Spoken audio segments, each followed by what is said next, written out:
5 squad cars flashed in my driveway, and my phone buzzed with my sister's desperate plea. What had I unleashed? My name is Elena, 37, a high-flying project manager for a global tech firm, constantly jetting across continents to oversee multi-million-dollar deals. My life is a whirlwind of boardrooms and red-eye flights, but my sleek, modern townhouse in a quiet suburban enclave is my haven. With its open-plan design, floor-to-ceiling windows, and curated minimalist decor, it's the one place where I can shed the corporate armor and just be Elena. I earned every inch of it through years of grinding, sleepless nights, missed birthdays, and relentless ambition. It's not just a house, it's my fortress. My younger sister, Mia, 34, has always been my opposite. Where I'm calculated and reserved, she's a wildfire, impulsive, emotional, and unapologetic. Growing up, our differences sparked constant friction. She'd borrow my things without asking, charm her way out of consequences, and leave me to clean up the mess. When she married young, her husband, Liam, and his overbearing parents only widened the chasm between us.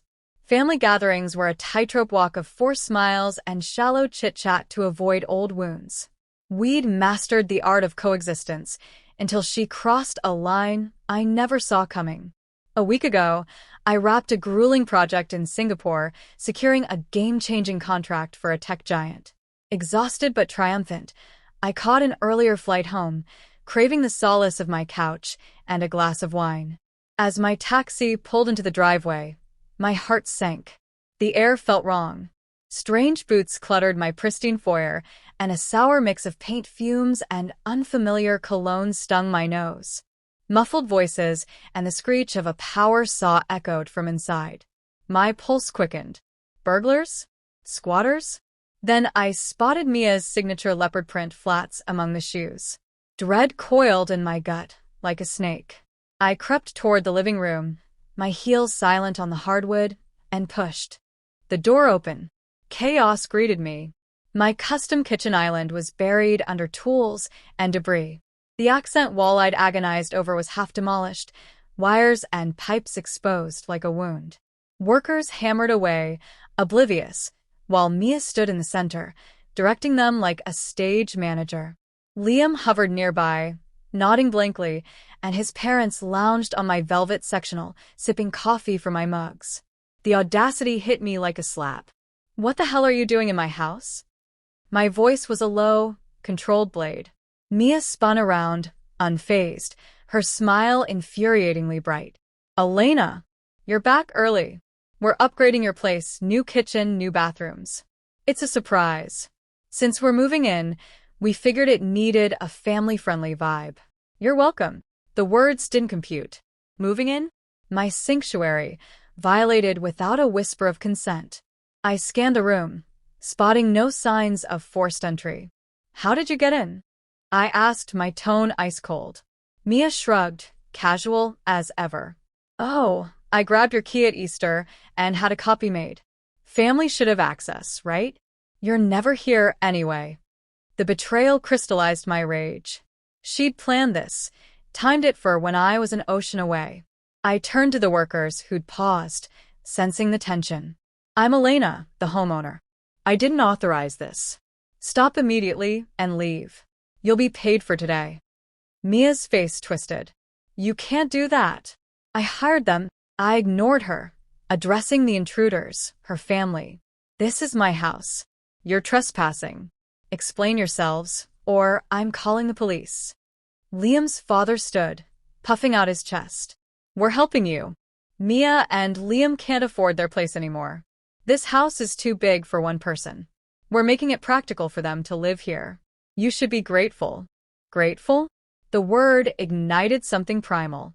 I pulled out my phone, dialed 911, and held it up. "You have 1 minute to leave, or I report you for trespassing and property damage." Panic flickered across their faces.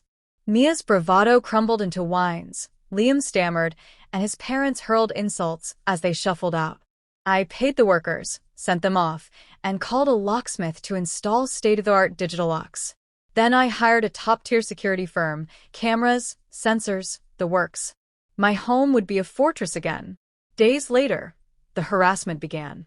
Relatives called, spinning tales of Mia's homeless plight. Anonymous texts buzzed my phone. Mia's social media dripped with veiled jabs. I archived everything, building a digital arsenal, and blocked their noise. I'd learned young to endure Mia's greed. My toys, my friends, always hers for the taking. Our parents had enabled her, urging me to share as the older sister. Now, with them gone, her entitlement had no leash. Weeks later, on a business trip in Berlin, my security app shrieked at 2 a.m.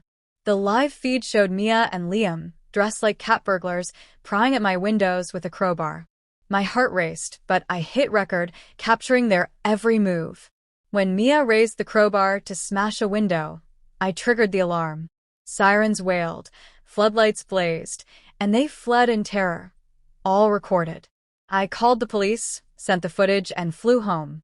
By the time I landed, Mia and Liam were in custody for attempted burglary. My lawyer, Ms. Carter, laid out the evidence. This is airtight. What do you want, Elena? Jail time for them, or freedom from them? Freedom, I said. We crafted a settlement, a no-contact order banning them from my life, home, and circle, backed by a hefty penalty for violations. They signed, defeated. Mia's final glance burned with resentment, but I felt only calm. 6 months on, my home is restored, better, even with a dream kitchen. My life is quiet, my career soaring. Mia's shadow is gone.